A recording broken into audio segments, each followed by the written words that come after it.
You've found the Backup Wrap Up, your go-to podcast for all things backup, recovery, and cyber recovery. In this episode, we extract some interesting cybersecurity and backup lessons from Hollywood's take on AI threats and data protection. The movie actually gets a lot of things right about immutable backups, air-gap storage, and the importance of offline copies when everything goes sideways. Well, we also talk about how an underwater doomsday vault saves the world, why you need cryptographic hashes to prove data integrity, and what happens when your cybersecurity plan doesn't account for the human element.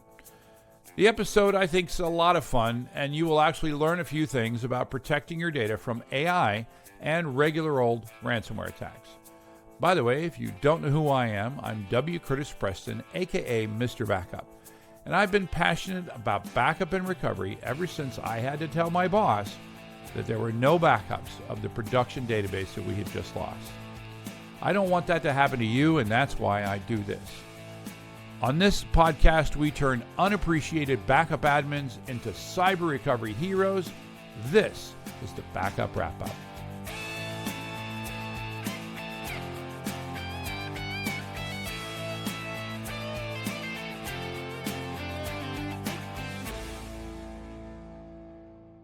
Welcome to the show.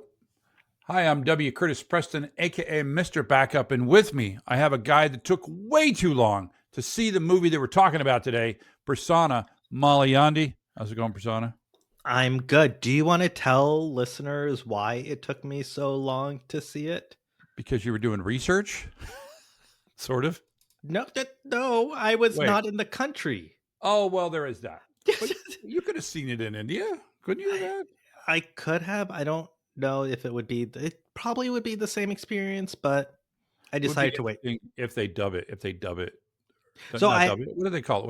What do they call it? Do they dub it? It is dubbed. That's the word? Yeah. Dubbed or subtitles. Hindi, watching Tom Cruise speak Hindi, that would be awesome. You know what? I bet if you watch the old ones on Amazon, you could actually watch it in different languages, and I bet you Hindi, and I think they might also have Tamil.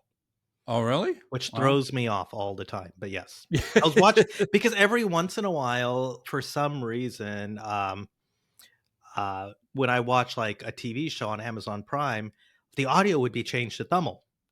Oh, really? And I'm like, wait, this is not the right language. This is not right. Yeah, that's pretty funny. But that it every once in a while for me, it will put it in Spanish. Yeah. So the thing though is so I have seen English movies in India. In fact, I saw Life of Pi in India, and so it was English, so it was fine. Which is kind of funny, given the content of that movie. Seeing that movie in India is. What's the guy, the main dude? Is he Dev Patel? Pakistani? No, he's Indian. He's Dev Indian. Patel. Yeah. I think he grew up in the UK though, or something like that. He's got kind of an English accent a little bit. Yeah. But it's a good movie. Yes, it was. And you saw it recently again. Oh, by the way, for people who don't know, the movie we're talking about for this episode is actually the Mission Impossible series. Yes, the Mission Impossible Final Reckoning. Yes. Yeah. And, sorry, what I was referring to is you recently saw it again. Oh, yes, the Mission Impossible. Yes. So I've now seen it 3 times. I have now spent 10 hours of my life watching this movie. Or basically 2 Bollywood movies. Basically. No, actually, I take it back. I don't know. This might qualify to be a single Bollywood movie, given that it's linked. It was. In fact, my wife was like, "Oh my god, that was a little long." Yeah. It's because when you guys watch Bollywood movies, you kind of don't you pause them? We do it over multiple days. Yeah.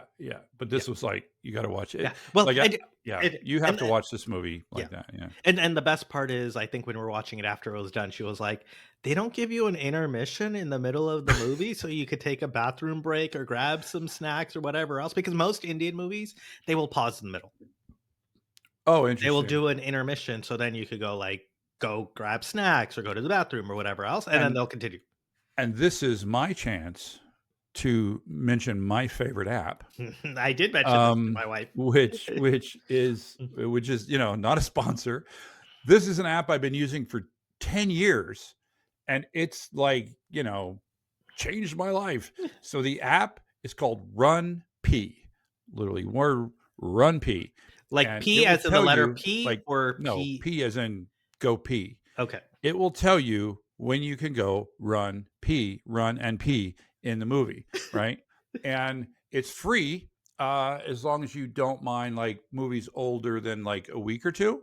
But if you don't mind either watching a bunch of ads to get credits to use towards P coins, is what they call them, or in my case, I pay $1 a month to belong to the to the P universe, and that literally, I'm on the West Coast, so this stuff comes out literally. I get like if it's I'm going to see a show here in a couple hours that comes out today, the P times will be in that movie by Mm. the time I get to the movie, and basically it will tell you if you just use it like regularly. If you use it without paying at all, the number one thing it will tell you is there anything at the end of the credits, which is Mm. like it does that for all movies, which is nice to know.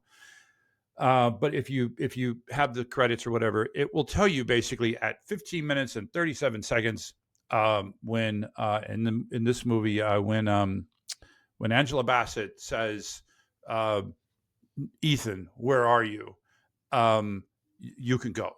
You get 3 minutes, and they tell you what happens while you're gone. Mm. And then even better, if you don't want to have to think about that while you're watching the movie, you can set a timer, and they'll tell you when the Universal logo fades out, press the go button, and then you can and it will buzz your leg when it's Mm. time to pee, and you can go run, and then they have this little synopsis while you're gone and tells you, it's awesome, and they'll also tell you they'll be like, the second P time is the best. Like you don't miss anything, or they're like the third P time is, it depends on the movie. They'll be like the third P time is for emergencies only Yeah. because, It's you up do and miss coming. this or Yeah. that. Yeah. Yeah. Yeah. So for Bollywood movies, would they basically just time it for every single dance scene? So you basically have like 12 different options during a Yeah. movie? Yeah. Yeah. Yeah. So first off, I loved this movie. And by the way, spoiler alert, do not listen to this episode if you don't want to hear, secrets about this movie. And if you haven't seen the movie, you know what? I don't even know what to tell you because it's about to leave theaters. Yeah. Yeah. And that's a critical thing because I think it's so, unlike you, Curtis, I don't watch many movies in theaters. I think it's like Yeah. maybe a couple a year. Right. And this was one of them though, where it was like you must see it on a big Yeah. screen to really like enjoy it Yeah. because the action sequences, everything else is just so much bigger on a big screen. Even Yeah. if your TV is 98 inches, 90. it's still It's still not the same. it's still not the Also, same. that there's a pounding audio and Yeah. everything, right? And also the communal experience of watching it with other people and the other people reacting. When I saw it on opening day, again, spoiler alert, this is your last chance. When Bill Dunlow shows up on the screen, the audience literally cheered. So Right? for people who may not know who Bill Dunlow is, he Oh no. is from one of I don't know the actor's name, Okay. right? No, it's He not. That's is the character's name. Oh, is it? But go ahead. Okay. Yeah. So he is a person, if you remember whichever movie it was where they're The trying to very steal first episode. the knock list and he's in that Yeah. super secure vault and he's Yeah. like rappelling down and he drops the knife and the It's where person the famous scene of where he like hovers yeah 6 inches from the floor and almost. exactly. Yeah. Yeah. So the guy who Curtis is referring to was in that movie and he's a person who basically they stole his ID and were impersonating him inside. And what you learn from this movie is he's actually the designer of the vault. Yeah. And so when the vault actually ultimately gets penetrated and the data is stolen, they send him to a listening station in Alaska. the North Pole somewhere, Yeah. Alaska. And he shows up in the movie now like 30 years later, which was just really cool. It was a nice fan service thing. Yeah. But yeah, so anyway, what I thought would be fun, what I enjoyed the most about this movie is that, first off, it was, in some sense, it was a little on the nose because we are starting to see, because the core like premise here is that there is this artificial intelligence that is altering reality as we know it. And and they show pictures of like it's like replacing tanks with school buses and, and all this stuff. And nobody knows what truth is Yep. anymore. And we are in the middle of Did, that, yep. right? Did Yeah. you see the article? In fact, the Register published something recently Hmm. where they had talked about how today with AI, it's very similar to like when the atomic bomb went off, right? Mm, That everything changed, right? Like all the particles, everything else changed after that one moment. yeah. They're like AI is the exact same, where like everything is different now. And like you said, like this movie points out, it's really hard to tell like what's real versus what's not. And it could get Yeah. even worse in the future. Uh, Like we've unleashed something. yeah. Up until now, if you saw a video of something, you could believe that that thing actually happened. Now it's like, here's this video of this politician saying this thing. And you immediately go, did he actually say the thing or is this a fake video? Yeah. That's the new reality that we're living in. And some of that AI is amazingly Yeah. Yeah. accurate. You know what I hope it'll do? What? I hope we could just like tell it, create this podcast episode, and it'll generate videos of the two of us that are lifelike, that have all the nuances that we use, and just generates the episode. How do we know that hasn't happened already? Listeners, if you think that this is a AI generated podcast episode, please leave a comment. Yeah. And don't ask us if we're homeless. There was we got that one comment. The guy said he was joking. He said he was joking because I was like, wow, that ouch, yeah, he's like, yeah, these guys, they kind of look homeless, but they know what they're talking about. Yeah, so we're definitely in, some call it the post-truth world. It's very difficult. In some sense, I think that if it causes everyone to question everything, and then you go and have to verify the source, that's not necessarily bad, but it is difficult because there are a lot of things that have happened over history where when you had the video of the thing, that was the conclusive proof. I can think of like celebrities dropping the N-bomb, for example. If you got a video of that, or like a celebrity, I can think of some people that have like beaten up their girlfriends and it was caught on a security camera. Again, elevator footage. Yeah, elevator footage. Yeah, exactly. Yeah. Anyway, but the one ahead. thing though, just talking about this, right? How it's hard to tell reality from fiction, right? And what really happened in the movie, though, one of the things that they were trying to do as this entity, this AI thing, started taking over the world and changing everything, is they were like, we just need to dump all the data that we have and like basically go offline, right? So they had scenes where there were like CIA analysts and military researchers, right? They were doing everything old school, right? They had like giant displays and models where they were physically moving ships around on a board, and giant rooms of people just like writing down physical copies of everything that was digitized, right? So then they had some physical copy in case something happened to the digital. And to bring it back to our world, there was definitely some ideas there. Well, I don't want to get into that just yet. But I don't want to get into that yet either, because there was another thing I wanted to talk about too. One thing that I wanted to ask you, so they're sitting there, so you can't trust if what you're seeing is truth or fiction, right? Right. And so they were trying to preserve it. Right. Right. I guess a couple questions I have for you is, are there alternative ways to preserve that data in such a way that you know that it is the original authentic piece and not something that has been changed? Yeah, let's not talk about that just yet, but yeah, that's definitely a question that I want to answer in this episode, right? But I just want to finish commenting on the overall movie. I really enjoyed what? It was amazing. Amazing. Really long. First off, the concept, the premise of the movie, a bit on the nose at the moment. That was actually somewhat uncomfortable at parts. What I really enjoyed was that, for the most part, with a few, especially towards the end, a few crazy things, they got the concepts right. The tech concepts, they got the scuba concepts. I'm a scuba diver. And they even got things right that they didn't really have to explain to the average viewer, but they got it right for the the handful of us Techie. that are in the scuba community. And same thing with the techie world, Yeah. right? I loved this idea of the Doomsday Vault, right? I'm pretty sure it's total fiction, because that sounds like cooperation between like world governments, and I don't see that happening. I thought it was weird that it was like floating in water, but Yeah. whatever. I did Um, see that scene and I was like, that is really interesting. It's not completely outside of fiction or it's outside not of reality. completely Bec- unrealistic, right? bec- There is, by the way, yeah, there is a Doomsday like seed vault. it I'm aware in of like heirloom seeds Sweden. and stuff. Yeah, Yeah, in yeah, Sweden or Norway. Isn't also not technically Doomsday Vault, but isn't like the LDS genetic yes, records, right? yes, That's also yeah. very And similar the to in salt Utah. mines in Yeah. Utah. Yeah, yeah.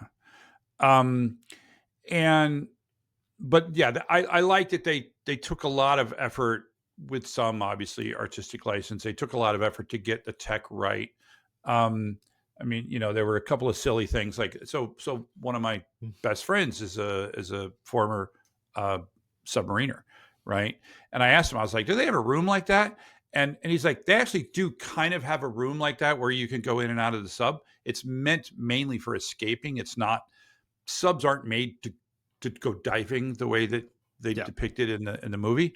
But the most unbelievable part about that room is how big it was. That even if they had a room like that, that room could fit like 10 people. He's like, there's no room on the sub that fits Yeah. 10 people, let alone a room that's used once in a while for Yeah. scuba diving. But anyway, yeah, I enjoyed that stuff. But let's talk about the main plot. I'm going to reword it in my words. In order to kill the AI, what we need is an immutable copy of the original source code that's been stored in an air Offline. gapped, a Yeah. water gapped, um, a water gapped storage facility, far offline from everything. And then we're going to combine that with this poison pill. So I love that. I love that basically the final episode of because we just did an episode on Yep. air Air gap. gapping, right? Yep. That the final episode of Mission Impossible and arguably the entire Mission Impossible series, the core the thing that's going to win the day is an air gap backup, right? Or like I said, like a water gap backup. Yep. What do you think about that? No, that was when I you know what? I actually didn't think about that until you just mentioned it. Yeah. And then I was like, yeah, you're right though. We have a copy that's like buried with a submarine that no one knows where it is. So that's the only Yeah. part that's a little kind of not quite what we would think about, right? You want to know Yeah. where your air gap Yeah, copy is, but it's kind of right? important when you do the 3, 2, 1. It's important to know where the one is. but other than that, you're right. It was completely offline, immutable, no access to anything, Yeah, right? And that yeah, is literally what saves the world. yeah. And I did, it did make me want to ask questions of like, so there's no other copy. There's no.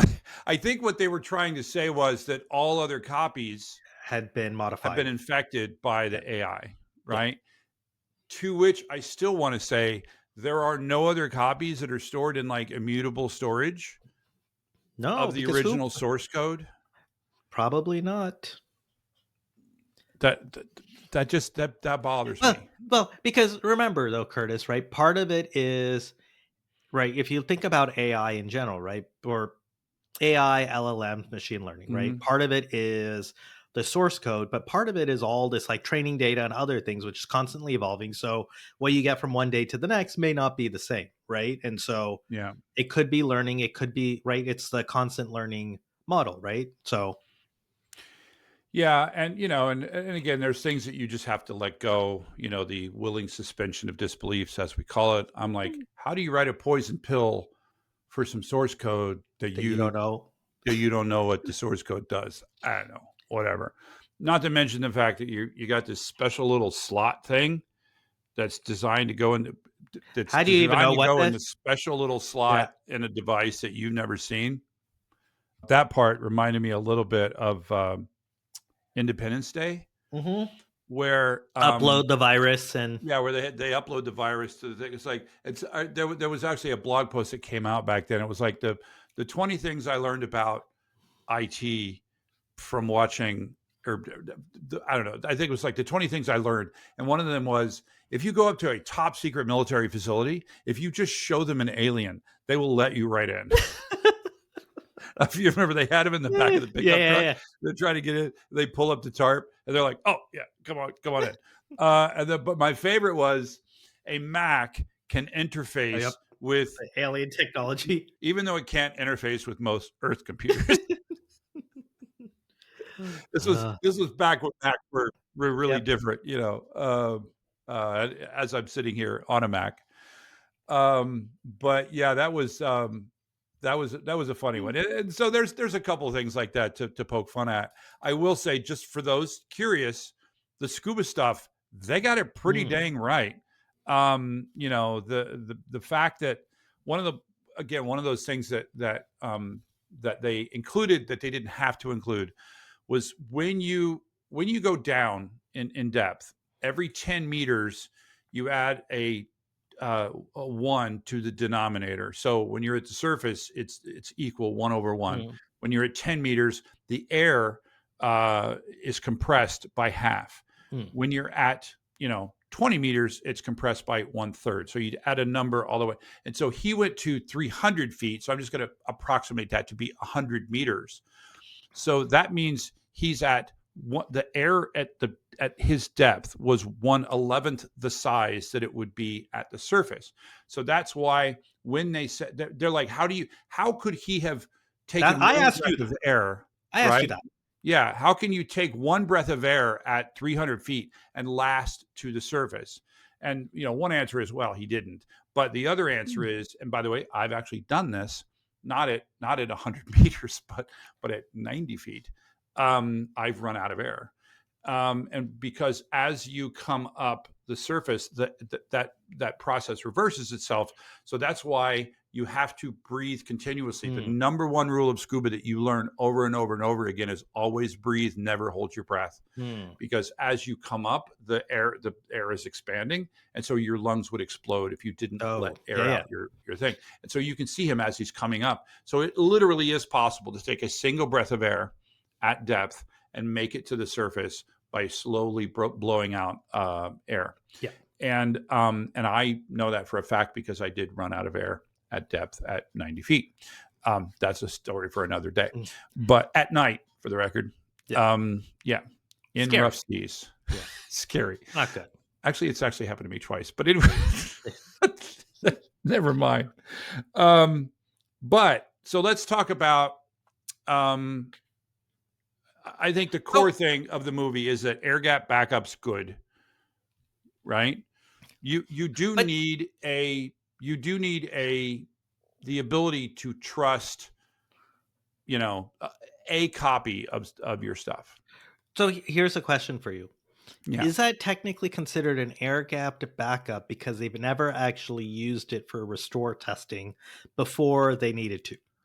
Well, I would say that it was sort of forced to be an air gapped backup, and again, it's a water gapped backup, but it was offline, right? The point is that it was offline. It was that whole sub was meant to be offline. Now I don't know if was the sub offline because it crashed, or was it offline because that was the design of subs? Because remember the other sub, it had to come to the surface to be online, and he was staying at depth on purpose to avoid detection and also infection by the entity. But yeah, I mean, sometimes you do what you got to do, right? But in this case, and when we say it was an immutable copy, it was only immutable because there was nothing there that could change it. It was just a hard drive. It was just a hard drive with some source code. And by the way, why is the source code there anyway? It should be the compiled version of the whatever. Curtis, come on. It's a movie. It's a Hollywood movie. We'll let that go. But, it wasn't technically immutable. It was just a hard drive, right? Yeah. And then we get to the end. what they do to get the entity into the what was the name of the place? The Doomsday Vault? Yeah. Right? Because you may be thinking, well, isn't the whole purpose of this vault to be offline and and outlive Yeah. the world? The answer is yes. That was the whole point of what she was doing, where she's splicing in the red wire and the thing, and then she's connecting a Cell phone transmitter or mode. receiver, Yeah. right? Which Insider again, threat. Insider threat. insider threat. Again, that's the part you kind of have to let it go, because if you see how deep that vault is, there's no way a cell phone signal is getting out of that thing. But whatever. Um, and then he ends up connecting his thing, where as he's falling through the air. You may recall that he Yep. does his final connection as he's falling through the air on a reserve parachute. Yeah. Thank God. By the way, total aside, I have an ex-brother-in-law whose parachute failed like that. Ooh. And The reserve? cigar rolled, Okay. is what they call it. And he bounced. He did not die. Oh. He bounced, but he dove from 10,000 feet, and it died at 10,000 feet, Yeah. and he bounced and lived, but he was never the same again. But yeah, so he transmits the stuff, and they get it in there, and the whole thing of the blink of an eye, and so that's the thing that I want to talk about. So they're like, Okay. oh yeah, one of the people, they designed this 5-dimensional storage system. Yeah, what is that? That was like a crystal-like structure, which was maybe like 3 inches by 1 inch by 1 inch, right? So Yeah. super small, light-based, Yeah. and was able to dump all of the entity's data, entity into it in like a blink of an eye. Right. And I was like, okay, and it would have to change colors when it was receiving. I was like, really? And once again, going back to what you said, they didn't know what the interface looks like, because who had access to the Doomsday Vault? And there was a guy making it who was like underground in New York City in a random vault. And so stuff like that. Not to mention the whole, like, he starts describing the wires that she's going to find. Yeah. I'm like, you'll, to the right, you're going to find a cluster of wires, and you're going to want to cut the red one, and, or don't cut the red. I don't remember, but yeah. So not to mention the amount of data that this thing had being transmitted over a cell phone signal over the public internet via a thing, you just got to let that part go. Yeah.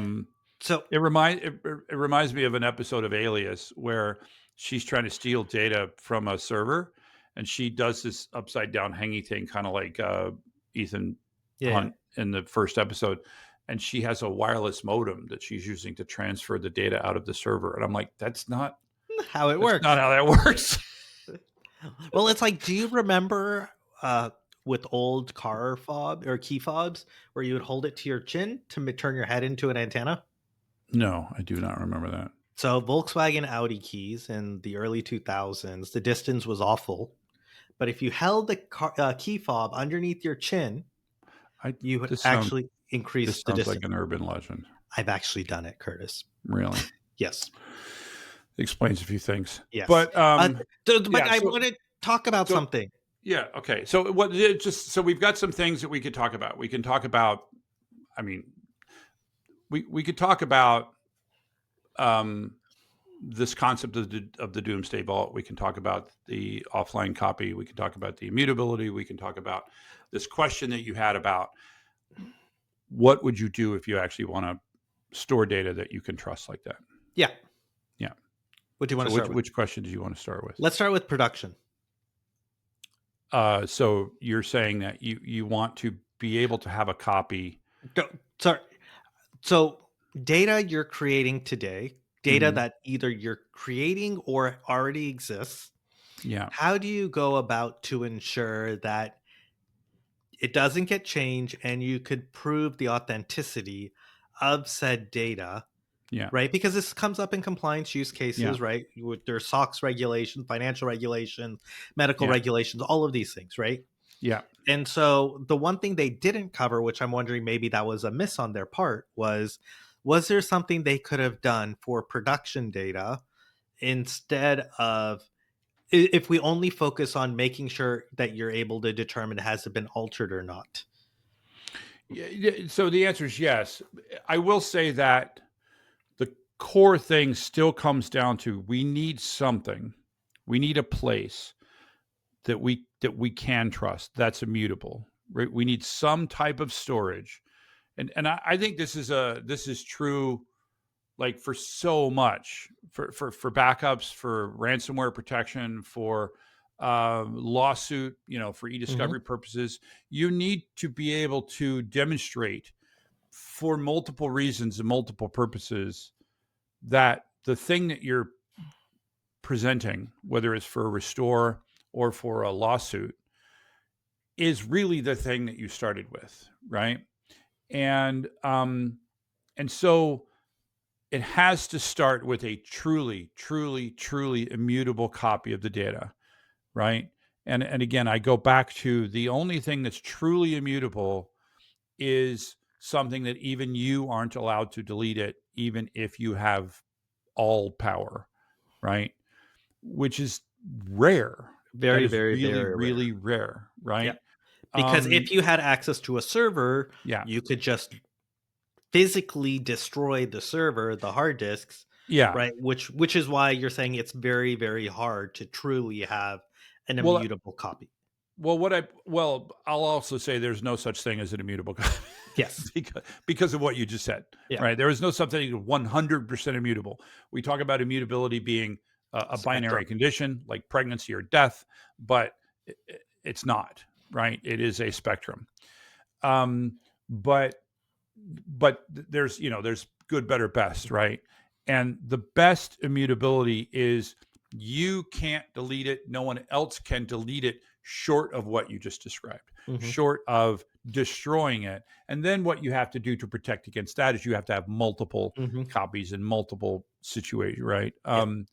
And by the way, I do, before I forget, the thing that happened from the first episode, the thing that we learned from the first episode is you can have all these, like, there's this scene where they describe the 10 different security measures to Yeah. get into the front door. And so what does he do? He goes in the back door. Yeah. Yep. He's going to come through the AC vent, Yeah, yeah. which is just hilarious. Anyway, um, but it has to start with a 100% immutable storage thing. There are a variety of ways to do that. Um, you know, Maybe we should just have an episode where we just talk about the different ways to have 100% immutability. Although there's no such thing as 100%. um, but so once you have that, then it's a matter of metadata helping you to prove that the thing is the thing, right? Mhm. So if you've got a place where you can store metadata that is also immutable, then you can use things like hashes. You can Mhm. use things like, MD5 hashes, or, Yeah. they got to be made more and more secure, bigger and bigger hashes to prevent, hash collisions. MD5, like, well, there's SHA what's 256. yeah, thank you. Well, there was SHA one Yeah. gone, SHA two pretty much gone. So people are saying SHA 256, which is just the the I think that just means the 256 bits, right? The hash, right? And you need that. So with that, if you have a cryptographic hash of each object that you stored in the immutable storage, when you retrieve it from that immutable storage, you can say, here's the thing, we run the hash against it, and it matches, right? Now, again, I'm constantly thinking about ways to get around that. We go through the back door. The way to get around that would be to hack the source code of the SHA Yeah. uh, algorithm. Yeah. Which again, that's why you got to protect that. It's all these different things. Which it, But so go ahead. it's very interesting what you just mentioned, because I don't know if we've talked about it on the podcast before, right? I think normally when we talk about dealing with immutability, we only focus on the storage pieces, right? The data storage. we've rarely ever touched upon metadata, but I think that's a really important point Yeah. as well, is whatever system you're using to keep track of the metadata also needs to be immutable, because otherwise someone could just fake it Yeah. and now you're screwed. Yeah. But that's the whole point of that, is like, and generally that's just the way object storage works, right? Is the whole, that hash is the identity of that thing. And so if the thing would ever change, its identity changes, and, Yeah. right. And so and object storage is also self-healing, and that if a part of it is damaged, then it replicates and replicates that stuff. And when we replicate it, we use the hashes to make sure that it's been properly replicated, and all of those things. That's just many of the amazing things about just object storage and what makes it so amazing. And I do think that it has become the de facto way to store data from an immutability perspective, and in a way that can be used to prove that something is what it was, right? Yep. And I think that's the best answer to that. Add to that the challenge of storing it long term. It's a different discussion, an entirely different discussion. Yeah. Right. Because again, there's no medium that lasts forever. There's no medium that even lasts more than, say, 30-ish years, right? MDisk people will disagree with you. Well, there are some that like when we talk about like MDisk, right? MDisk is designed to last longer than that, but it's only been tested in a lab to last longer than that, right? And I, as much as I'm a fan of MDisk, I don't think MDisk is going to be around in 50 years. Yeah. Right. So, you're going to have to migrate to something. Yeah, you're going to have to migrate to something. DNA, Curtis, DNA.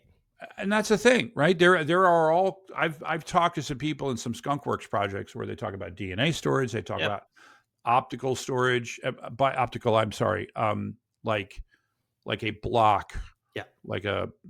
Like 3D optical storage or 5D. 5D. Yeah. It's like the movie, exactly. Whatever the hell that is.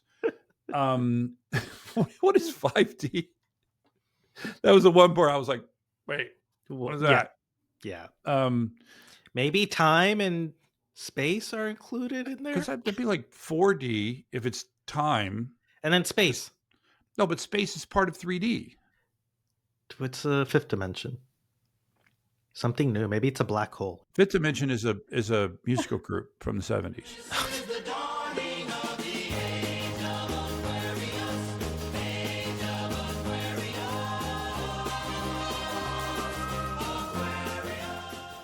That is something that you should be looking into now, to a way to store your data in a way that not just from like being attacked by AI, but being attacked. Well, you are being attacked by AI, but not in the way that the movie's depicting. It's more like opportunistic cyber attacks that are using AI. Yeah. We joked about it a lot, but the other value here in that movie is that it shows the value of an air gap backup or a water gap backup, apparently. Yeah. And I think it was actually critical, because one of the things that they were worried about, I know you just talked about immutable because they're worried about the entity modifying existing data, but also to some extent they were worried about the entity just learning, right? Gathering, reading the data and just understanding what's there and learning from it and understanding where all the faults are. And so they really needed that offline air gapped, water gapped, whatever you want to call it, copy of their data. Yeah. And I mean, that's the one part of the movie I'm like, nobody in this world, nobody in the Mission Impossible universe has an air gap copy backup of stuff. Like, what the hell? But it is super important. But we've already had a whole episode of that, so that's all I'm gonna say about that there. The other is that is to just, when you look at security, just think about this. Think about the first episode, think about this episode. When you look at security, sometimes we focus so much on this or that, right? It's important when designing your DR system, when you're designing your cybersecurity system, to make sure that you have somebody who can help you think outside the box, to help you think about the air vent, help you think about basically what did happen was everybody sort of gave up and abandoned the Doomsday Vault, Yep. right? Basically, and they weren't killed; they just left. Yep. And so we can talk about the vulnerability of the human in the cybersecurity plan. Yeah. It's like a lot of times when we talk, or you have a great example of this, right? Where you always assume that someone may be around. Like you used to do your DR testing when you used to work Yeah. at the bank, and they would tell you, no, Curtis, don't do the test, have someone else do it. Right. Or when Yeah. we had the talk about the Direct Show, right? Or the podcast episode where they're like, we had people who didn't have contact and who normally would be doing things and are not there. Right. And so it's all these assumptions that you make about people being available or communications being available that may not be available when you need it. Yeah, a derecho, by the way, we had an episode on that, and I learned about this in that episode. A derecho is a hurricane that forms over land. It's a thing. So, Yeah. so the one last thing I want to bring up on this is, Yeah. so we've been talking about this entity, right, which is going and changing all the people's data and all the rest and trying to take over the world. And at one point, right, it hijacks the nuclear weapons of all these countries, right? Would you think that this is like a perfect cyber attack ransomware scenario? Well, I mean, it's a huge cyber attack ransomware scenario, right? And it's an argument for offline control of certain things, right? Yeah. I'm pretty sure that, for example, the control of the nuclear arsenal is not online, right? It's much more about process, right? Yeah. And they show some about the cracking of the key and all that stuff. Again, I have zero knowledge of how the actual nuclear arsenal is controlled, Other than the football that the person carries around. other than next to the the president. thing they call the football for some reason, which I believe is just the codes, right? The cracking of the codes, and it's a verbal thing. And again, that process needs to be updated, possibly because of AI and impersonation of voices and things. But I think it's offline very much by default, by design. Yeah. And not to mention the fact that those things are running on like 8.5-inch floppies. Isn't that a little scary? Yeah, it is what it is. There are some things that need to be, so far the world has agreed that, for example, when it comes to warfare, that the decision to kill should always be in the hands of a human, even if you have AI assisting you in the decision. That we don't want RoboCop, right? We don't want the scene in the original RoboCop, which, for the record, is an amazing movie. You have 50 seconds to comply. that scene, is like that. That's when the movie, you're like, what am I watching? Yeah. Good movie. Anyway, this was fun. Yeah. No, I hope the listeners enjoyed this slightly different take on thinking about backup and data protection as seen through Hollywood. If you like this, maybe we should do some others. I think we can. I think there's more. I think there's other movies and other TV shows where I've seen backups and cybersecurity depicted. That's really funny. We could probably bring Mike on to have another conversation once he finishes his chapter, though. By the way, I have finished the rough draft of the final chapter, final chapter of the book. He's writing the final chapter of the book. And so now it just begins it's awesome. It's awesome. And now it just begins the process of the big thing is the tech edit. And by the way, if you're in the cybersecurity space and you want to be a tech editor of the book, reach out to me, wcurtispreston@gmail.com. You get a free book, right? By being a tech editor, and you get mentioned in the book. So there's that. There's actually a guy in my second book, which is using Sans and Nets. There's a guy that's mentioned in it twice. Have I told you about this? His name is Grant Melvin. I know Grant. He used to be my boss. Yeah. So he's mentioned in the book twice as Grant Melvin and Melvin Grant. From NetApp, right? Yes. Yeah. Yep. Yeah. He was my first boss. Grant Melvin. Yep. Yeah. What's funny is I interacted with him for months over email, and then I run into him in the in NetApp headquarters, and it's like, I'm Grant Melvin from NetApp. I had He's no idea. awesome. Yeah. All right. Well, thanks. Thanks for finally seeing the movie. Yeah, And, no, this was a good thanks for the movie. episode. Yeah. All right. And thanks to the listeners. Hope you enjoyed this. If you like it, tell us, maybe we'll make some more. That is a wrap. The Backup Wrap-Up is written, recorded, and produced by me, W. Curtis Preston. If you need backup or DR consulting, content generation, or expert witness work, check out backupcentral.com. You can also find links for my O'Reilly books on the same website. Remember, this is an independent podcast, and any opinions that you hear are those of the speaker and not necessarily an employer. Thanks for listening.